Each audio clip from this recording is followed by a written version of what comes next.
انمول شہزادی کا انمول درخت۔ دوستوں، آج میں آپ کو ایک ایسی لڑکی کی کہانی سنانے جا رہی ہوں جو نام کی ہی نہیں بلکہ واقعی بہت انمول ہے۔ تو سنیے دوستوں، کچھ عرصہ پہلے کی بات ہے۔ ایک چھوٹے سے شہر کے قریب ہی ایک بہت ہی خوبصورت جنگل تھا۔ اس خوبصورت جنگل کے بیچوں بیچ ایک جھوپڑی تھی۔ اس جھوپڑی میں ایک بیمار والد اور اس کی بیٹی رہا کرتے تھے۔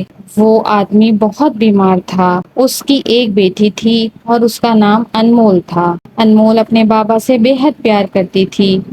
اس کی بدقسمتی یہ تھی کہ بچپن میں ہی اس کی ماں فوت ہو گئی تھی اور وہ اپنی ماں کو بہت یاد کیا کرتی تھی۔ بچپن ہی سے اس نے اپنے گھر کی تمام ذمہ داری اٹھائی تھی۔ وہ اپنے گھر کے تمام کام کرتی تھی اور اپنے بابا کا بھی بہت خیال رکھتی تھی۔ اس کے بابا پیڑ پودے لگایا کرتے تھے۔ انہیں پیڑ پودوں سے اور قدرتی چیزوں سے بہت محبت تھی۔ وہ اپنی بیٹی کو یہی سکھاتے تھے کہ ان پیڑ پودوں کا کس طرح خیال رکھتے ہیں، یہ بھی جاندار ہوتے ہیں، انہیں بھی دکھ اور تکلیف ہوتی ہے اور ان کا کس طریقے سے خیال رکھا جاتا ہے۔ وہ نہ صرف پیڑ پودوں کا بلکہ اپنے بابا کا بھی بہت خیال رکھتی تھی، کیونکہ ان کا خیال رکھنے والا اس کے علاوہ کوئی اور نہ تھا۔ دیکھتے ہی دیکھتے انمول بچی سے بڑی ہو گئی اور بڑی ہو کر جوان ہو گئی، مگر اس کے کندھوں پر بہت جلد ہی کمانے کا بوجھ آ گیا، کیونکہ اس کے والد صاحب اب بوڑھے ہو چکے تھے اور وہ کوئی کام کرنے کے لائق نہیں تھے۔ انمول گھر کی صاف ستھرائی کرتی، گھر میں کھانا پکا کے روز جنگل جایا کرتی تھی اور جنگل سے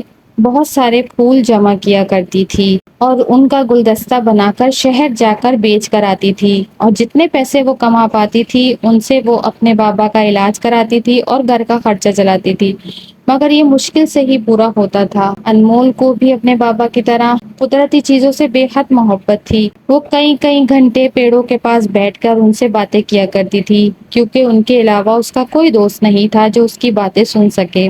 روز کی طرح ایک دن انمول جنگل گئی پھول توڑنے کے لیے، تو اس جنگل میں اس نے کسی کے رونے کی آواز سنی۔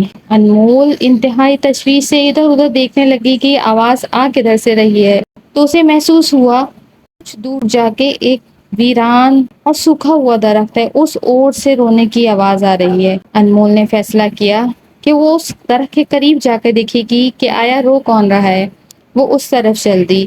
جب اس درخت کے نزدیک پہنچی تو اس نے دیکھا اور دیکھ کر حیران رہ گئی کہ ایک عجیب و غریب درخت رو رہا ہے۔ اسے اپنی آنکھوں دیکھے پر یقین نہ آیا۔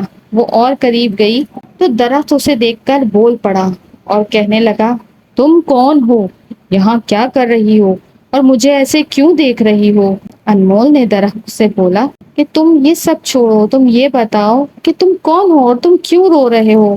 کیا مجھے وجہ بتانا پسند کرو گے؟ وہ درخت اس کی بات سن کر پہلے غصے میں آیا اور غصے میں کہنے لگا، تم جیسے انسانوں کی وجہ سے آج میرا یہ حال ہوا ہے۔ تم جیسے انسانوں نے ماحول کو اتنا آلودہ کر دیا ہے کہ ہم آہستہ آہستہ مرتے جا رہے ہیں، اور جو خوش قسمتی سے درخت بچ جاتے ہیں، تم جیسے انسان ہمیں اپنے ہاتھوں سے کاٹ کر پھینک دیتے ہو اور ہمارا فائدہ اٹھاتے ہو، اس لیے ہمیں تم سے نفرت ہے۔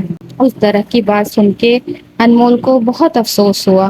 انمول نے اس سے وعدہ کیا کہ میں تمہاری مدد کروں گی، تم مجھے بتاؤ کہ میں تمہاری کس طرح مدد کروں۔ اس درخت نے بتایا کہ تم میری مدد کرنا چاہتی ہو تو لو سنو، ہمیں روز پانی دیا کرو اور زیادہ سے زیادہ ہمیں زمین میں لگاؤ، اور کوشش کرو کہ ہمیں اور مزید نہ کاٹو اور تکلیف نہ دو، اور دوسروں کو بھی منع کرو کہ ہمیں نہ کاٹے۔ ہم تمہیں فائدہ ہی دیں گے، کبھی نقصان نہیں دیں گے۔ انمول نے اس سے وعدہ کیا اور روز اپنے وعدے کے مطابق جنگل جاتی، پیڑ پودوں کو پانی دیتی اور نئے درخت لگایا کرتی تھی۔ کچھ ہی دنوں میں دیکھتے دیکھتے وہ سوکھا اور ویران درخت ہرا بھرا ہو گیا۔ ایک دن اس درخت نے انمول کو بلوایا اور گلے سے لگایا اور خوش ہو کر انمول سے کہا کہ اے خوبصورت اور نرم دل لڑکی، میں تمہاری اس رحم دلی کے بدلے تمہیں کچھ انعام دینا چاہتا ہوں۔ اس نے انمول کو ایک ہیئر برش انعام میں دیا اور اس درخت نے اس سے کہا، اے انمول، تمہارا شکریہ، تم واقعی ہی بہت انمول ہو۔ جیسے تم نے میری زندگی ہری بھری کر دی، اس انعام سے تمہاری زندگی بھی ہری بھری ہو جائے گی۔ انمول اس انعام کو خوشی خوشی لے کر گھر آئی۔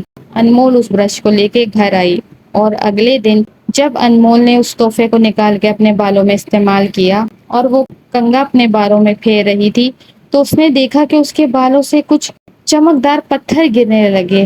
وہ حیران ہوئی ان پتھروں کو دیکھ کے۔ اس نے اسے اپنے ہاتھوں میں جمع کیا اور اپنے بابا کے پاس لے گئی۔ جیسے ہی اس نے اپنے بابا کو وہ پتھر دکھائے تو اس کے بابا حیران ہو گئے اور حیران ہو کر پوچھا کہ انمول، یہ پتھر تمہیں کہاں سے ملے ہیں؟ یہ پتھر نہیں ہے، یہ تو نایاب ہیرے ہیں۔ انمول حیران ہوئی، لیکن اس نے یہ ساری کہانی اپنے بابا کو سنائی کہ کس طرح اسے نایاب پتھر حاصل ہوئے ہیں۔ اس کے بابا نے اس کی نیکی کا سن کے اللہ کا شکر ادا کیا۔ دوستوں، انمول ان نایاب ہیروں کو بیچ کر امیر ہو گئی اور اب وہ اس چھوٹے سے شہر کی شہزادی بن گئی جہاں وہ کبھی پھول بیچا کرتی تھی۔ پھول اور اس کے بابا اب خوشی خوشی زندگی گزارنے لگے تھے۔ تو دوستوں، اس کہانی سے ہمیں کیا سبق ملتا ہے؟ اس کہانی سے ہمیں یہ سبق ملتا ہے کہ ہمیں پیڑ اور پودوں کو کاٹنا نہیں چاہیے بلکہ انہیں زیادہ سے زیادہ لگانا چاہیے۔ یہ نہ صرف ماحول کو خوشگوار بناتے ہیں بلکہ ہوا کو صاف کرتے ہیں، ہمیں تازہ آکسیجن دیتے ہیں اور ان کے لگانے سے موسمیاتی تبدیلی کے ہونے والے برے اثرات سے بھی ہم بچ جاتے ہیں۔ اور نہ صرف یہ بلکہ آنے والے سیلاب کے خطروں سے بھی ہمیں یہی درخت بچاتے ہیں۔ تو دوستوں، ہمیں ان کو کاٹنا نہیں چاہیے بلکہ ان کو زیادہ سے زیادہ لگانا چاہیے۔ مجھے انکریج کرنے کے لیے زیادہ سے زیادہ میرے چینل کو سبسکرائب کیجیے، لائک کیجیے اور مجھے کمنٹ کرنا نہ بھولیے گا۔ آپ میری ایسی کہانیاں اگر اور سننا چاہتے ہیں تو کائنڈلی مجھے سبسکرائب ضرور کریں۔ آپ کی بڑی مہربانی ہوگی۔ اللہ حافظ۔